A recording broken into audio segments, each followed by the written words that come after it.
warahmatullahi wabarakatuh. Jadi pada kali ini kita akan membahas tentang dekolonisasi dalam konteks orientalisme, tentang pandangan-pandangan dunia timur. Nah, pada kali ini saya atas nama Alfandi dengan NIM 3010122038 akan menjelaskan beberapa bagian dalam konteks dekolonisasi tersebut. Bismillahirrahmanirrahim. Assalamualaikum warahmatullahi wabarakatuh. Perkenalkan, nama saya Real Diaska dengan NIM 3010122054.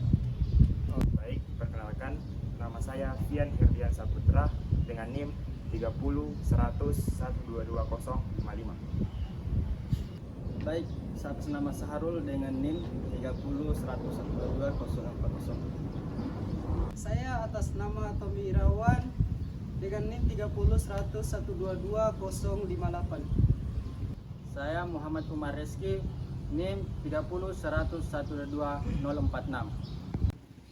Jadi, dekolonisasi adalah proses di mana banyaknya negara-negara itu dijajah oleh kolonial Eropa.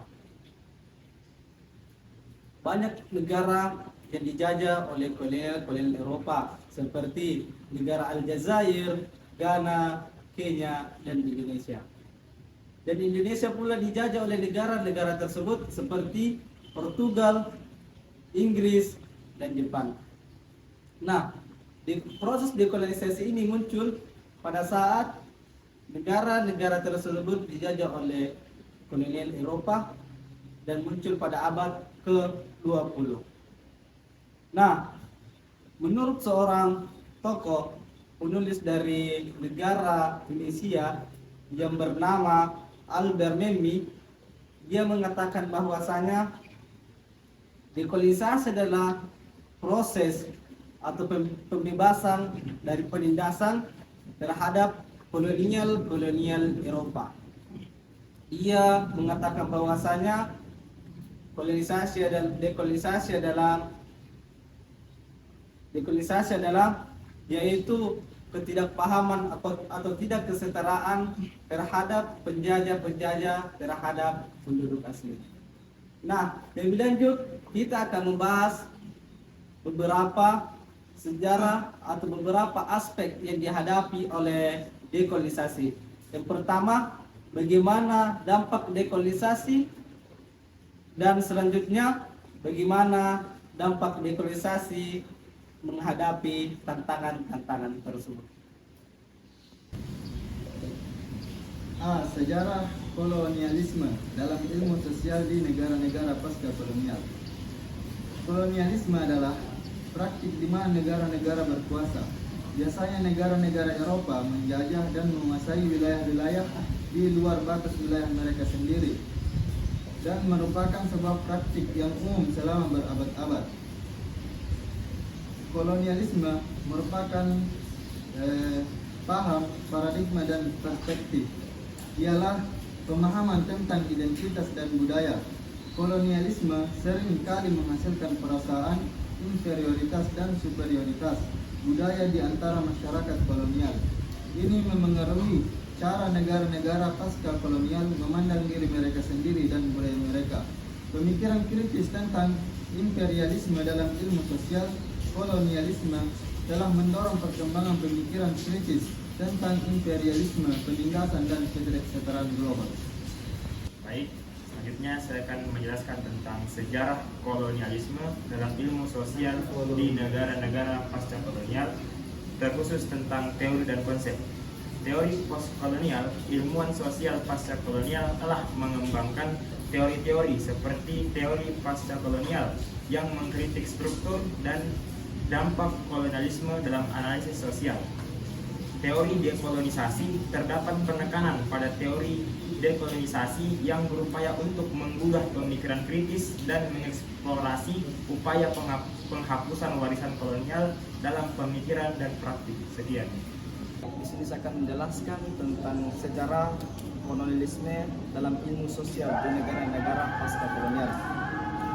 Baik, metodologi, pendekatan multidisiplin ilmu sosial di negara-negara pasca kolonial seringkali lebih cenderung mengadopsi pendekatan multidisiplin untuk memahami dampak sejarah kolonialisme termasuk antropologi, sosiologi, dan sejarah. Pendekatan partisipatif terdapat penekanan pada metode penelitian partisipatif yang melibatkan masyarakat lokal dalam penelitian untuk mendengarkan suara mereka dan menghormati perspektif mereka. Dalam keseluruhan, sejarah kolonialisme telah terbentuk cara negara-negara pasca kolonial memandang diri mereka sendiri, menjalankan penelitian sosial, dan mengembangkan teori sosial. Ini diciptakan kerangka kerja yang peka terhadap isu-isu sosial, budaya, dan politik yang berkaitan dengan pengalaman kolonial dan upaya pemulihan dari warisan tersebut. B. Menggeser kerangka pemikiran kolonial dalam bidang ilmu sosial. Dampak positif. Yang pertama, pemahaman yang lebih inklusif. Menggeser kerangka pemikiran kolonial memungkinkan masyarakat dan ilmuwan untuk memahami dan menghargai beragam pandangan dan pengalaman dari berbagai budaya. Bukan hanya pandangan yang diimpor dari kolonialisme. Yang kedua, kemajuan pengetahuan. Dengan membuka diri terhadap berbagai perspektif, ilmu sosial dapat berkembang lebih baik dan lebih sejalan dengan realitas sosial yang kompleks. Yang ketiga, dukungan keadilan sosial. Pemikiran yang lebih inklusif dapat membantu mempromosikan keadilan sosial, menghindari penindasan, dan memperjuangkan hak asasi manusia. Menggeserkan kerangka pemikiran kolonial dalam bidang ilmu sosial. Tantangan: warisan kolonialisme masih ada banyak aspek dari struktur sosial ekonomi dan politik yang masih dipengaruhi oleh warisan kolonialisme. Mengubahnya memerlukan perubahan yang kompleks dan berkelanjutan. Perlawanan terhadap perubahan. Beberapa orang dan kelompok mungkin memiliki kepentingan dalam menjaga status quo yang didasarkan pada pemikiran kolonial. Mereka mungkin melawan upaya perubahan. Kesulitan dalam menerapkan pemikiran dekolonial seringkali memerlukan perubahan. Paradigma yang mendalam dalam pendekatan ilmiah dan sosial ini bisa sulit diimplementasikan dan memerlukan kesadaran yang tinggi, keterbatasan sumber daya, upaya, dan untuk menggeserkan pemikiran kolonial memerlukan sumber daya seperti waktu, dana, dan tenaga manusia yang cukup besar. Jadi kesimpulan dari dekolonisasi adalah bahwa proses ini merupakan upaya penting untuk mengatasi warisan kolonial dalam berbagai aspek kehidupan sosial termasuk budaya, politik, dan ekonomi. Ini melibatkan pengakuan akan dampak negatif kolonialisme serta upaya untuk memulihkan identitas, nilai-nilai, dan tradisi yang mungkin terpinggirkan selama era kolonial. Melalui dekolonisasi sosial, masyarakat dapat mengembangkan cara-cara baru untuk berinteraksi, berpikir, dan membangun masa depan yang lebih inklusif dan adil. Cukup sekian pemaparan dari kelompok kami. Apabila ada kata-kata yang kurang, mohon dimaafkan, dan saya akhiri dengan ucapan Assalamualaikum warahmatullahi wabarakatuh.